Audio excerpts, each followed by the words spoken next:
शरीयत का शासन का डिमांड भी आते हैं। फिर जब संख्या बढ़ेगा, बांग्लादेश में हिंदू का ऊपर जो अत्याचार हुआ बंगाली हिंदू का ऊपर, वही अत्याचार हमें पश्चिम बंगाल और असम में भी दिखाई देगा। इसीलिए मैं निवेदन करता हूं, this is a election, Bengal election with a national outlook. Election सीधा बांग्ला का है, लेकिन इसका इम्पैक्ट पूरा देश का ऊपर पड़ेगा। पहले पूर्व भारत, उत्तर पूर्व भारत, बाद में in other parts of the country. So ये इलेक्शन में हमें ऐसे मतदान करना है कि भारत बांग्ला सीमाओं को हम सुरक्षित करें। विदाउट क्वेश्चन बीएसएफ को नया सरकार आके जमीन दे, जीरो टॉलरेंस का पॉलिसी लिया जाए, पुशबैक किया जाए, और एक तरफ बांग्लादेशी घुसपैठियों का साथ लड़ाई लड़ने का जिसका दम है, ऐसा सरकार हमें बनाना है। नहीं तो असम और पश्चिम बंगाल दोनों प्रदेश का भविष्य 20 साल में ही खत्म हो जाएगा। मैं ये स्टेटिस्टिकल प्रोजेक्शन का ऊपर बोल रहा हूं, 2011 का सेंसस का ऊपर, बट माई ओन हंस, मैं मालदा गया, मुर्शिदाबाद गया, माई ओन हंस is the demography changing more faster than the statistical projection.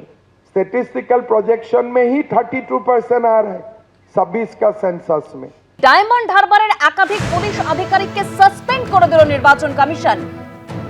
Suspend করে বিভাগীয় শাস্তিমূলক প্রক্রিয়া শুরুর নির্দেশও দিয়েছে কমিশন। সাসপেন্ড করে বিভাগীয় শাস্তিমূলক প্রক্রিয়া শুরু করতে মুখ্য সচিবকে ইতিমধ্যে কমিশনের তরফে চিঠিও দেওয়া হয়েছে। সাসপেন্ড করা হয়েছে ডায়মন্ড হারবারের অতিরিক্ত পুলিশ সুপার সন্দীপ গড়াইকে, ডায়মন্ড হারবারের এসডিপিও সজল মণ্ডলকে, ডায়মন্ড হারবার থানার আইসি মহসন চক্রবর্তীকেও সাসপেন্ড করা হয়েছে। সাসপেন্ড করা হয়েছে ফলতা থানার আইসি অজয় বাগকে এবং উস্তি থানার ওসি শুভেচ্ছা বাগকে।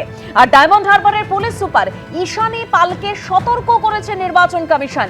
আর আজকের মধ্যে নির্দেশ কার্যকর করতে হবে এরকমই জানানো হয়েছে কমিশনের তরফে।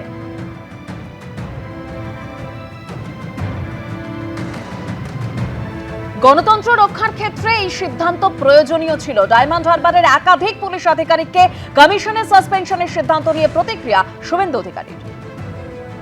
দারুণ সিদ্ধান্ত আমি কাল রাতে পেয়েছি, thanks to election commission. Democracy রক্ষা করার ক্ষেত্রে এই এত বড় সিদ্ধান্ত খুব প্রয়োজন ছিল। গুন্ডা গুন্ডা, ভোট লুটের গুন্ডা, রেজিস্টার্ড গুন্ডা।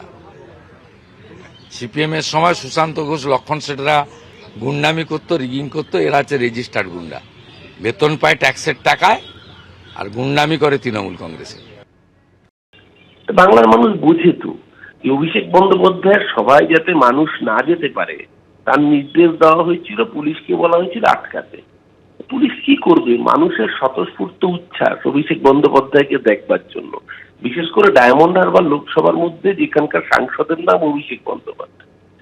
স্বাভাবিকভাবে মানুষের স্বতঃস্ফূর্ত উচ্ছ্বাস রাস্তায় নেবে, বাঁধ ভাঙেনি। সেই জন্য দিল্লির প্রভুদের, দিল্লির জমিদারদের গাত্রদাহ, তারই ফলশ্রুতিতে এই নির্দেশ যে পুলিশ সুপার, আইসি, এসপি তাদের বিরুদ্ধে অ্যাকশন নেওয়ার। আপনি অ্যাকশন নিন না, অ্যাকশন তো নেবেন 29 তারিখ অব্দি। 4 তারিখ বাংলার মানুষ অ্যাকশন নেবে এই কৃতদাস কমিশনের বিরুদ্ধে। বিজেপিকে তো বঙ্গোপসাগরে ফেলবেই, এই কৃতদাস কমিশনের দালালগুলোকেও একই সাথে বঙ্গোপসাগরে নিক্ষিপ্ত করবে। এবিপি আনন্দ এগিয়ে থাকে, এগিয়ে রাখে।